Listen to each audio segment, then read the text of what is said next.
Welcome back to the VIP Vision channel. If you're new here, we are on a mission to simplify public health, build your academic credibility, and turn complex research into actionable knowledge. Today is a massive day. You've picked your winning topic, but now comes the million-dollar question. How are you actually going to find the answers? Should you run a massive survey and crunch the numbers, or should you sit down with people and hear their stories? Today, we are officially settling the debate between qualitative and quantitative methods so you don't waste months of work. Here is our roadmap for today's explainer. We're going to break down the anatomy of a question, dive into both quantitative and qualitative approaches, look at some proven frameworks, run through essential testing filters, and finally, match your question to your design. Let's just jump right in. All right, Section 1, the anatomy of a question. Let's strip this down to the absolute basics. Before we even think about choosing a methodology, we really have to know exactly what we are asking, right? Every solid, well-designed research project starts with a simple research question. And when I say simple, I mean it contains literally just two basic components, one stem and one topic. It's all about pruning away all that unnecessary fluff until only the pure essence of your inquiry remains. For example, let's say you're looking into post-surgery realities. Your stem is simply what are, and your topic is the concerns of patients following organ transplantation. Boom, that is it. It's concise, it's incredibly specific, and it immediately sets the boundaries for your entire project. Moving on to Section 2, the quantitative approach, or as I like to think of it, the science of numbers. When we apply a mathematical lens to our question, we enter the realm of quantitative research. This approach is deductive. You start with a hypothesis, you collect hard data, and you run the statistics. And this is absolutely crucial. Your study design must match your question type. You might be asking descriptive questions about prevalence, maybe predictive questions about future risks, like predicting knee osteoarthritis, or causal questions, like testing functional dry needling versus cupping in a controlled trial. To actually format these inquiries, we rely on established scripts, like the ones from researcher John Creswell. You are essentially doing one or two things. You're either testing a specific theory between variables, or you are testing a null hypothesis. That means stating mathematically that there is zero significant difference between a control group and an experimental group. It's objective, it's scalable, and hey, the numbers just don't lie. Section 3, the qualitative approach. This is where we get to explore the why. Okay, let's totally flip the script here. Qualitative research is the complete opposite of crunching numbers. It's inductive. It's all about deeply understanding human experiences. Just look at this participatory action mapping project with local communities in the Andes.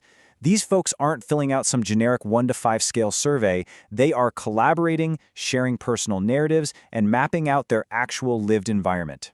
So instead of a null hypothesis, Creswell's qualitative script asks, how or what is the meaning of this phenomenon for these specific participants? Think about it like this. If your quantitative data tells you that vaccine uptake is low in a certain village, your qualitative research is when you actually sit down with the community to extract the meaning and find out why. You absolutely need that human story to build a real-world solution. All right, Section 4, frameworks for your question.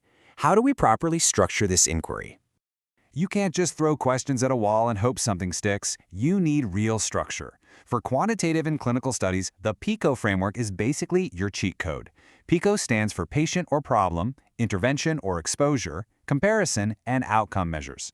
Whether your question type is based on treatment, prevention, diagnosis, prognosis, or etiology, this framework forces you to meticulously define every single parameter of your study before you collect even a single piece of data. Let's put this to the test right now. If we ask the question, for DVT, is D-dimer testing or ultrasound more accurate for diagnosis? Can you spot the PICO elements? It's pretty straightforward once you break it down. The patient is DVT. The intervention is D-dimer testing. The comparison is ultrasound. And the outcome is the accuracy of the diagnosis. Do you see how perfectly that structures your thought process? Or consider this etiology question regarding causality and harm. Notice how elegantly the PICO structure maps out the relationship here. Population, adults. Intervention or exposure in this case, those who binge drink. Comparison, compared to those who do not binge drink. Outcome, do they have higher mortality rates?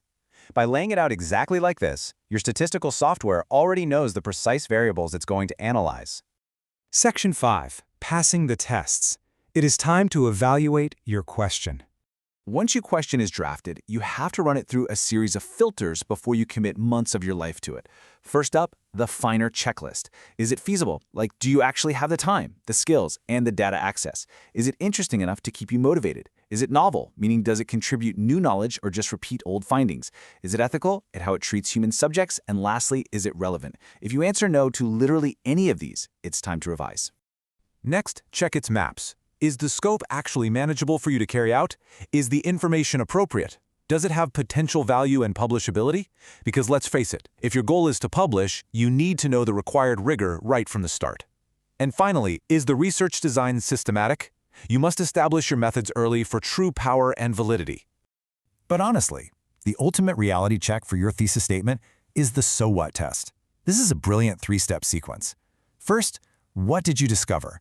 Just state your core finding. Second, how did you discover it? This builds a credibility bridge showing off your solid methodology. And third, so what does it mean? This bridges your academic finding directly to its real-world importance. If you can confidently answer the so what, you, my friend, have a winning project. And finally, Section 6, matching your question to your design.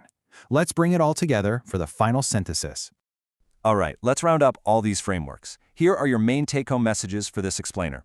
You want to keep your questions simple, specific, and relevant using PICO or Creswell scripts. Always aim to explore existing gaps in the current evidence. But the absolute golden rule is this: your well-defined question absolutely must match the right study design. Quantitative is your map for scale and trends. Qualitative is your lens for understanding human behavior. Neither one is better than the other. They're just different tools for different jobs. And finally, make sure the project is financially feasible and something you are genuinely passionate about. And remember, the research process can feel super intimidating at times. If you're an overwhelmed novice investigator, seek out a research mentor. As this fantastic quote from the literature reminds us, if you don't consider yourself a writer or a master statistician, inquire about recruiting willing colleagues to help with the heavy lifting. Science is meant to be collaborative, and honestly, it can actually be a lot of fun. So I want to hear from you. Based on the public health topic you're tossing around right now, do you feel like you're leaning more towards being a numbers researcher to prove a hypothesis or a stories researcher to explore a human phenomenon? Are you tackling the when or the why? Let me know down in the comments. And don't forget to subscribe to the VIP Vision channel. In our next explainer, we're going to stop the aimless searching and dive straight into the 5 academic databases you actually need to be using. See you then.